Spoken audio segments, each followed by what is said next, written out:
Yes, good afternoon, one and all. I, Dr. Shalini Gautam, Associate Professor DME, would like to extend a warm welcome to all Balbharti students. The basic purpose of this webinar is to facilitate children to take informed decisions regarding their career. The children today have wide range of career options. They can become a successful lawyer, to a media person, to a budding manager. Keeping this in mind, today in this webinar, we are going to talk about the various options that a student would have when he opts for the Guru Gobind Singh Indraprastha University, which is an A-grade state university.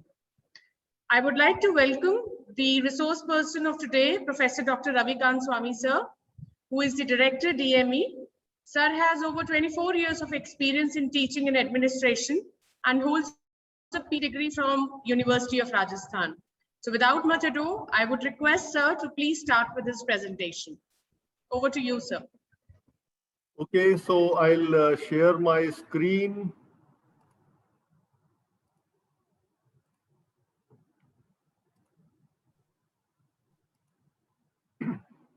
So students, a picture speaks more than 1,000 words. So I am sure this picture is doing so. The purpose of today's presentation at the outset, I must clarify, is to inform you about a government university. The purpose is not to blow the trumpet or not to paint a rosy picture. So in Delhi, there are two major universities. When I say major universities, because there are so many universities in Delhi. Delhi is the capital of a country having 18% of the world population.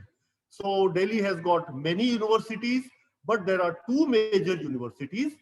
Why I say major? Because these two universities have got, I'll say around 90-95 colleges, which are spread throughout the region of Delhi and even NCR. So these two major universities are University of Delhi and Guru Gobind Singh IP University.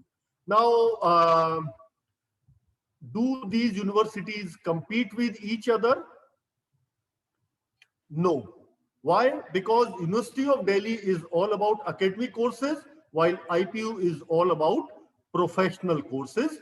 In a while, we are going to talk about the difference between an academic and an professional course. But before that, let us try to understand what we are going to talk about today.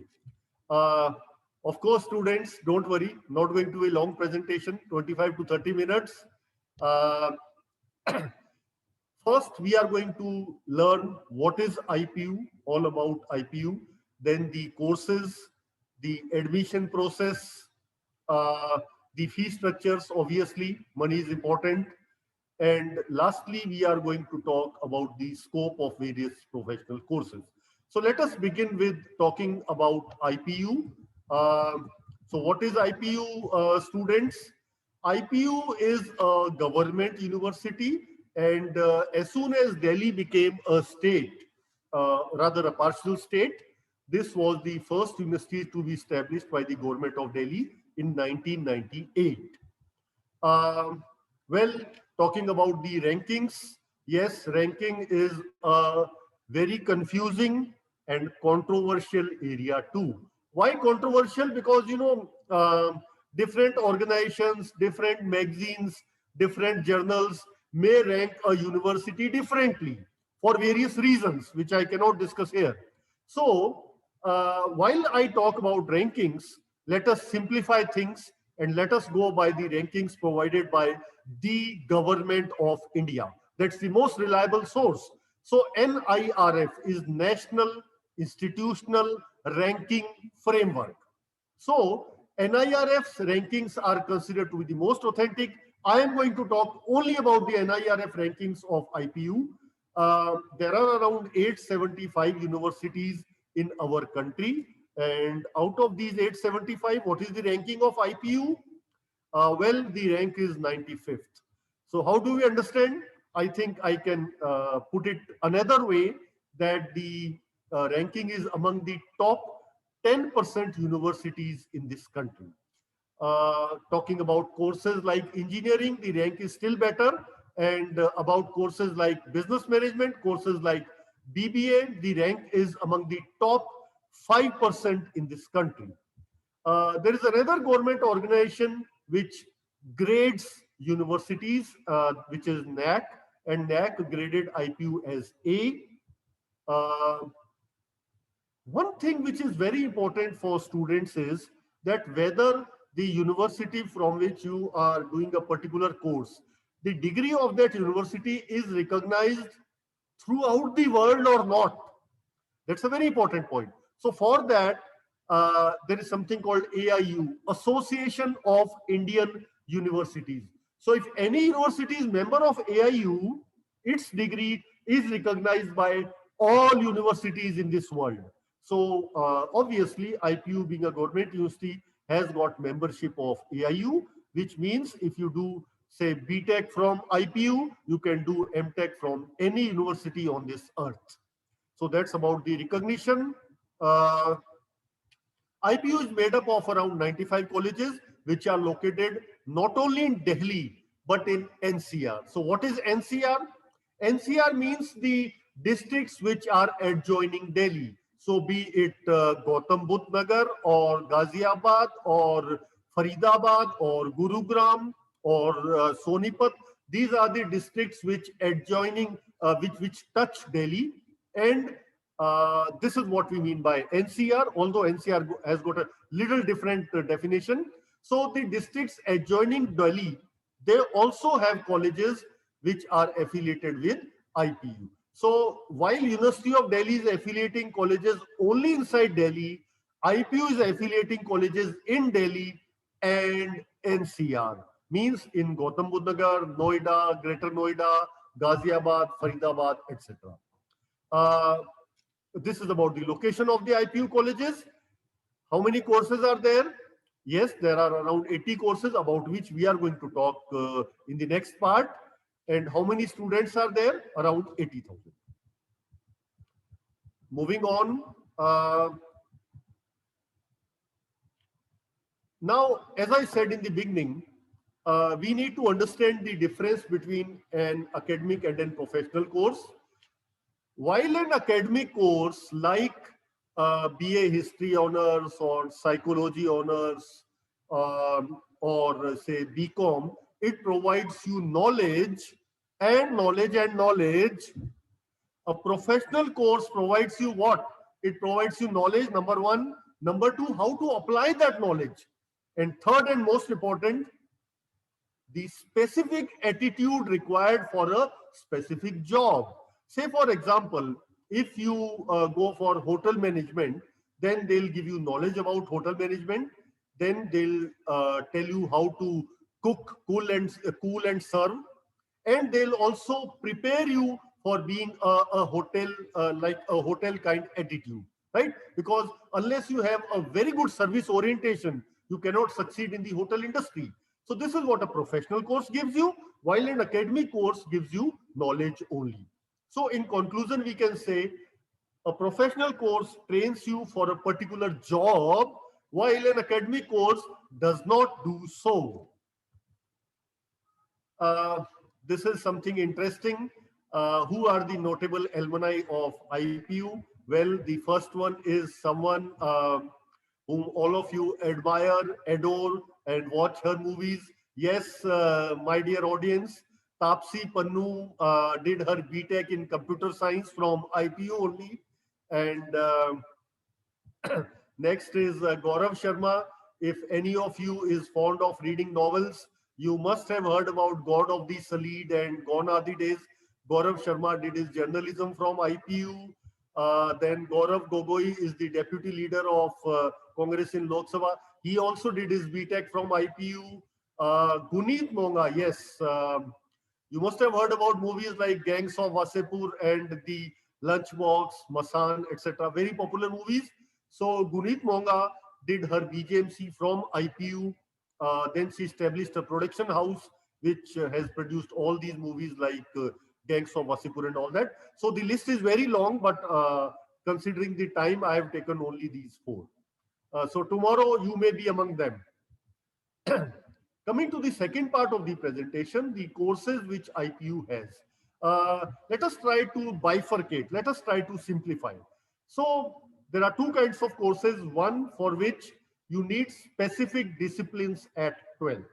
Second, you don't need any discipline at 12th. So first we'll take up those for which you don't need any specific discipline. So we call them stream neutral courses. So what are these courses? BBA LLB 5-year integrated, BA LLB, journalism, BBA, hotel management. These are stream neutral courses. You may have done your 12th in arts, commerce, humanities, vocational, maths, bio, anything. You are eligible for these courses. Yes, for any professional course, you need 50% in 12th. That remains a sine qua non. That's a universal eligibility. For BTech, this criteria is 45%. Otherwise, for any professional course, 50% at 12th remains the eligibility. So for these stream neutral courses, you don't need any specific stream. You may have done your 12th in any stream. You are eligible for these courses. Well, 5-year integrated courses in law have become very popular for two reasons. First, you decide on your career path right after 12th. And second, you get 2 degrees and you save 1 year. Say, for example, if you do BBA and then LLB, it is 3 plus 3, 6 years. But in BBA LLB, it's 5 years. So you save 1 year and you get 2 degrees. That is why these integrated courses have become very popular these days. So these are the stream neutral courses. No specific stream needed for these. Then there are courses like Bachelor of Technology, Bachelor of Architecture, for which you need to have mathematics in your 12th class. And then there are courses like Pharmacy, Nursing, for which, again, biology is something which is considered good, right? This is about the courses. As I said, there are around 80 courses, but I am discussing only the popular or the major courses. There are other courses like Ayurveda, like homeopath, like MBBS. These courses are also available in IPU. And then there are master's courses, which are not useful for you at this point in time. So this is about the courses. To conclude this second part of our presentation, courses of two types: stream neutral and stream specific. Coming to the straight away, the admission process part. Well, IPU is a very, very digitized university. Even before COVID, the entire admission process was 100% digital. So this is the link. You can go to this link. You can register yourself for IPU, for which 31st July is the last date. 1,200 rupees is the fee. And then you can appear for the exam. While talking about the courses, again, there are two categories. One for which national level exams are considered by IPU. Second, we call them CET based programs, for which IPU conducts its own entrance. Are you getting my point? So for BTech, you can appear for JEE and those scores will be considered by IPU. For law courses, BLLB, BBLLB, you need to appear at CLAT and those courses will be considered by IPU, those scores. Similarly, for architecture, for MBBS, you need to appear only at the single national level exam. Those scores will be considered by IPU through its online counseling. On the other hand, there are courses like hotel management, journalism and mass communication, BBA, BCA, for which IPU conducts its own entrance exam. We call it CET. In both these cases, you need to register before 31st July for IPU, right? There is another provision, special provision due to COVID, that you can simply walk into a college and the college can finalize your admission then and there. We call it spot admission or visit and admit or instant admission option, which is there only due to the fear which all of us are having of COVID wave 3. All of us are praying to God that that wave should not come. But I don't know what is going to happen. But yes, due to that, a special provision is there. You can simply visit your nearby college, nearby IPU college, and your admission can be finalized then and then. So that was about the admission process, students. What is this? We want to talk about money. Yes, yes. Uh, Fee structure is important because it's all your parents' hard-earned money. Being a government university, the fee structures are not like private universities. The fee structures are not very hi-fi kind of, and the fee structures range between 80,000 to 1,10,000 per year. So that's almost like any school. What you are paying in a school, the fee structure is not very different. Now, being a government university, one more thing is there, that there are no hidden charges. It's not possible that you take admission in any course and tomorrow the college says that you pay additionally for examination or for tour or picnic or whatever. So that is not there because it's a government university, and I can tell you Delhi government is very strict when it comes to fee structures and all that. So this is the range between which all the courses at IPU have their fee structures. Other than that, IPU has got very good scholarship schemes. So there's a very popular scheme called Merit Cum Means, and if you have 60% and no reappear, you are very much eligible for this scheme. So if, say for example, your family income is 6 lakhs per annum, in that case, 25% of your tuition fee will be provided by the government of Delhi. If your family income is less than 2.5 lakhs, 50%. And if anyone is a BPL holder, BPL card holder, 100% of the tuition fee will be paid by the government. Other than that, there are many, many scholarships. I can tell you students, you must be aware that Delhi is the richest government in our country. And what is the parameter based on which I am saying so? The parameter is simple: per capita income.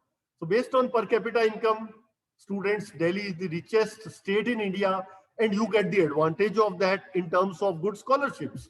I don't think any state in India has got such good scholarships for the general category. Generally, scholarships are there for reserved categories, for SC, ST, for those categories. But for general categories, scholarships are rarely available. But Delhi government, being the richest government, it is providing scholarships to all the categories, especially the general category. That's about the scholarships.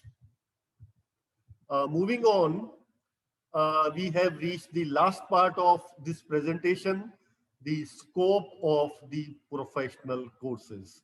Well, while we talk about law, a law graduate can have a career path in 4 areas. What are those? First is you can go for your own practice. You can become an advocate. You can put on a black coat and you can start your practice. That is the first and the foremost area where a law graduate can have his or her career path. Second is you can join a law firm. You can join a job, and like there are so many law firms, you can join a job out there. Third is you can become a judge. You can prepare for judiciary. You can become a judge. And last but not the least is politics. Why do I say so, especially for law graduates? Because wherever I look around, I find that politicians are law graduates. Jawaharlal Nehru, Sardar Patel, Mahatma Gandhi, Barack Obama, Kamala Harris. What is common among all of them? All of them are law graduates. So you'll agree with me that politics is the cup of tea for lawyers, and therefore this is the fourth option. So to conclude the careers after law, uh, litigation or practice. Second is joining a law firm. Third is becoming a judge or magistrate, and fourth is joining politics. About the law, this is the scope. Coming to journalism and mass comm, students, whatever you watch on your mobile, right? Be it Netflix or Amazon Prime or Sony Live or Hotstar or whatever, Whatever you are watching, who is preparing that? It is being prepared by students of mass communication like Guneet Monga, right? So that defines the scope of journalism and mass comm. We call it OTT platform, over the top. So this is the scope of journalism. Talking about the scope of BBA, well, managers are needed everywhere. We live, I must say, we live in a world full of mismanagement. So we need managers everywhere. Traditionally, marketing, finance, and HR are the areas in which BBA students have their careers. Or I must say, management students have their careers. Talking about hotel management, uh, we say that the hotel management people do three things. What do they do? They cool, they cook, they serve. So therefore, the areas in which a hotel management graduate can have a career path are housekeeping, front office, and then food and beverage. These are the three areas in which a hotel management graduate can have his or her career. I must say that hotel management is facing a bad time in the post-COVID era. Hotels are offering deep discounts, and that is why people are enjoying the hotels. I know a hotel in a five-star hotel in Hyderabad. It's the Taj Deccan offering room at 25% of the rates. So what does that mean? Yes, we must acknowledge the fact that hotel management is facing bad times these days in 2021 in the post-COVID era. But is it going to remain the same? No. Students who are going to who are going to start hotel management in 2021 or 2022, while they'll be graduating after 4 years, I'm sure the scope of hotel management is going to be very good because human beings are social animals. We do need recreation. To conclude the scope of hotel management, front office, food and beverage, and housekeeping. These are the areas in which you can find a career path. Yes, BTech is something where students, you need to understand a little detail. Now see, technology is something which is pattern oriented. There are trends in technology. At one point in time, civil was at the top, then electrical was at the top, then mechanical was at the top. But then what is happening now? What is happening in 2021? Or what is going to happen in the coming 3-4 decades? Yes, digitization and digitization. So therefore, I must tell you students that when I talk about the scope of BTech, I can safely say that the scope of BTech computer science is going to be great in the coming 3 to 4 decades as compared to BTech in civil or mechanical or electrical. Yes, I can say that. And there's a reason for that. The reason is that the digitization which is coming up in a big way in the post-COVID era, who's going to bring that digitization? The computer science engineers. So whether it is clouding or it is artificial intelligence or it is cyber security, in all these areas, lots and lots of computer science professionals are needed. That defines the scope of BTech computer science. Talking about architecture, yes, again, I must admit that architecture is facing low times now because of demonetization, because of COVID. But then in a country like India having 18% of the world population, housing demand can never cease. It's going to be there. Presently, there is an oversupply of housing, but then very soon things will be better. So architecture is a 5-year course. If you enter in 2021 or 2022, by the time you would be completing, I'm sure the scope of architecture would be much better.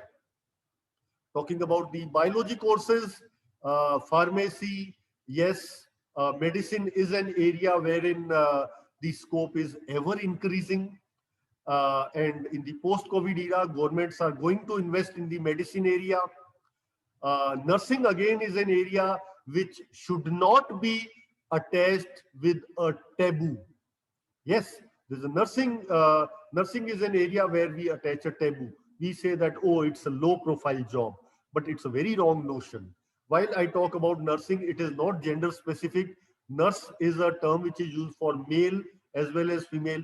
I can tell you, audience, Indian nurses are very well respected, very well paid throughout the world. You go to Gulf, you go to Europe, everywhere you will find Indian nurses being very well paid, being highly respected. So don't consider it as a low profile job. It is a job which can have a very good career path. So that was about the scope of the professional courses being run by IPU, or rather in general, I have talked about all the professional courses. And this is the question which is coming to your mind. Yes, which course is best for me? So what do you think I am going to tell you? A course is good for you, B is good for you? No. I simply say that whichever course you do, this is the kind of result we find. What is this diagram telling us? This diagram, you see the left and the right. The left and the right, we have lesser number of people. We have lesser number of people.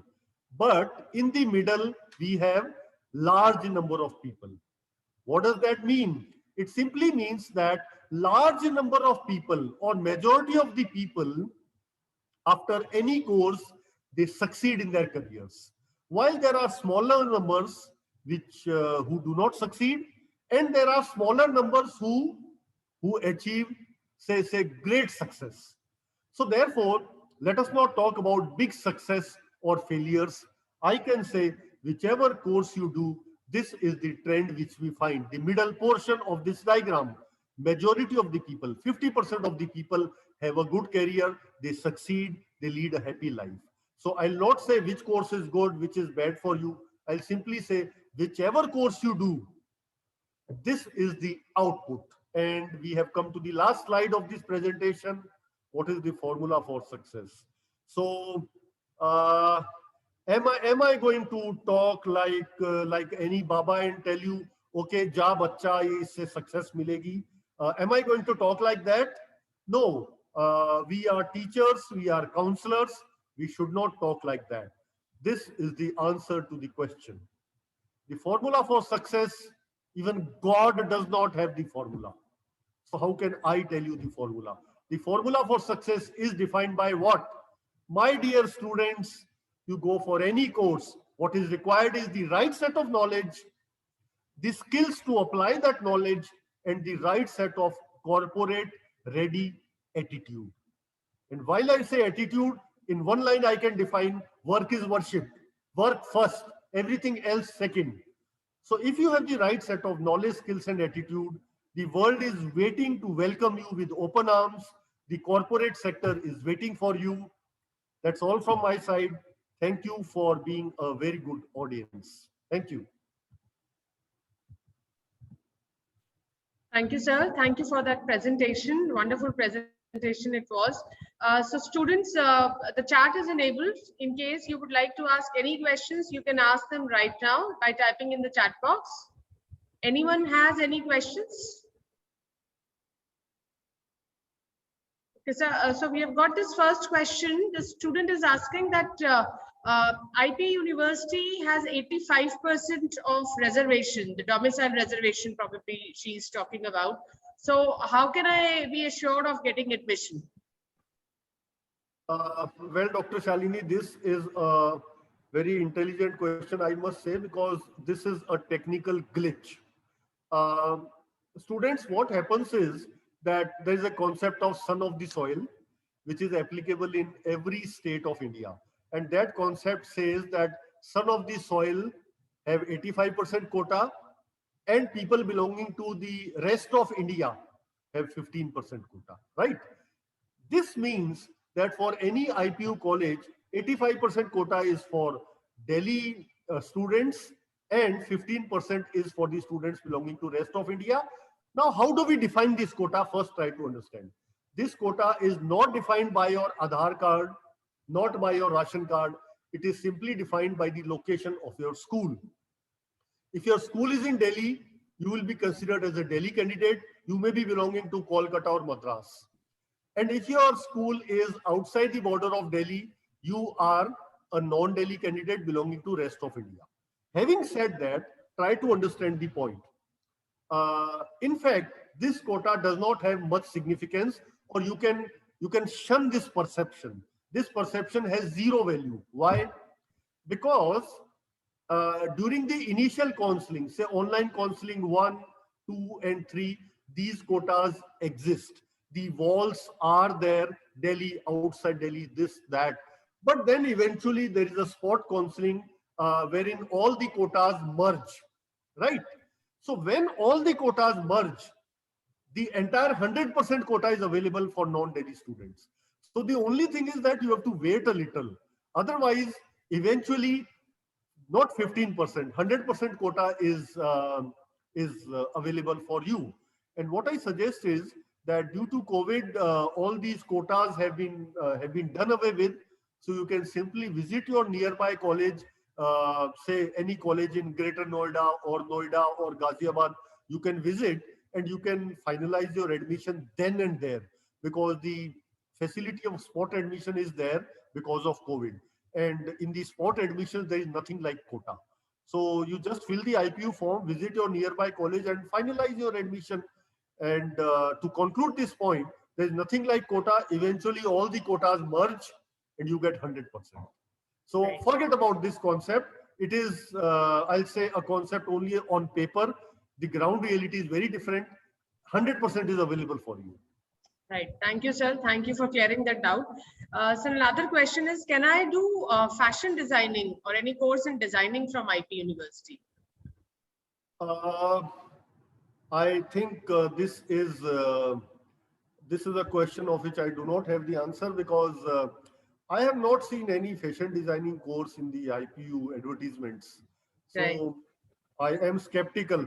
Well, I'll say that IPU at the present does not have a course in fashion designing. Right, sir. Right. So another question is, are the good colleges available under IP University in Noida, Ghaziabad, and all? So let us try to define good and bad. Again, going back to my presentation, knowledge, skills, and attitude. Any college which can provide you the right set of knowledge, skills, and attitude is a good college. Now, how do we test a college? Everyone claims, okay, I can provide you the best knowledge, this, that. But then visit the college, check the library, check the faculty there, meet the faculty there. Unless a college has got a good library and good faculty, they cannot provide good knowledge, whatever may be the claims. Okay, so claims apart, you visit a college, you see, you yourself go and check the library, meet the faculty members, check the website of the college. The faculty should be well qualified. There should be doctorates in the faculty. Then and only they can provide you good knowledge. Talking about skills, uh, check the college.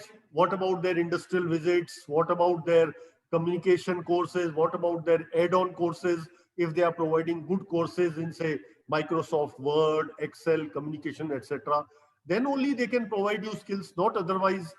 And yes, check the placements. Everyone will say, I provide the best placements, but you go and ask them, please show the appointment letters. So if any college can show you the appointment letters, it's a good college. And if they say, oh, that letter is not presently available, it's a bad college. Very simple. But So, that so is test, actually so test the colleges. that is actually the next question. What about placements and internships? I must say that IPU colleges have got a geographical advantage, a huge geographical advantage, that that in Delhi and NCR we live in the hub of corporates. So, like we talk about training or jobs. So, students, Delhi NCR is the hub of manufacturing, hub of services sector. So, internships and jobs can easily be provided by the IPU colleges as compared to colleges which are located in Pathankot or Jalandhar or Jodhpur or Madhya Pradesh. So that's an advantage which IPU has, the locational advantage. I must say IPU colleges find it little easy. They find it easy providing internships and placements. And yes, all the students, they get paid internships and they get good jobs. I think all the companies, be it Amazon or TCS or whatever you name, these companies have been visiting IPU colleges. Yes. Sir, another question is there any minimum cutoff for IP University? Well, in a competitive exam, there is nothing like cutoff. Yes, you need 50% at your 12th. That is the basic eligibility for any professional course. For BTech, it is 45% in 12th. As far as the competitive exam is concerned, like JEE or CLAT or the IPU CET, there is nothing like cutoff because, say for example, you get 5 marks out of 100, but then there may be many students who have got less than 5. So your rank may be good despite the fact that your score is not good. So in competitive exams, it's not percentage. We do not have things in absolute terms. It's percentile. It's in relative terms. So my score may be bad, but then there may be others who performed worse than me. So my rank may be good, despite the fact that my score is very bad. So it's all in relative terms. There's nothing like cutoff in any competitive exam in this world. Thank you, sir. Students, I don't have any further questions in my chat box. So if you want to ask, you can type them right now. Otherwise, we are running short of time. Also, we are already stretched our limit. So time limit. So students, I would ask you to please call up on these numbers. These are the numbers which you can see on your chat box. In case you have any doubts as far as the IP University admissions are concerned or the courses are concerned, you can ask the admission counselor on these numbers. Right. So with this, we come to the end of the session. I would like to say special thanks to Aditi ma'am, who was instrumental in getting all these things together, to all the staff of Bal Bharati, to the principal ma'am, and to all the dear students who have taken their time out and after their classes. I know it's all the hectic schedule for all of you. After the classes, you are attending this webinar. So thank you guys to attend this webinar.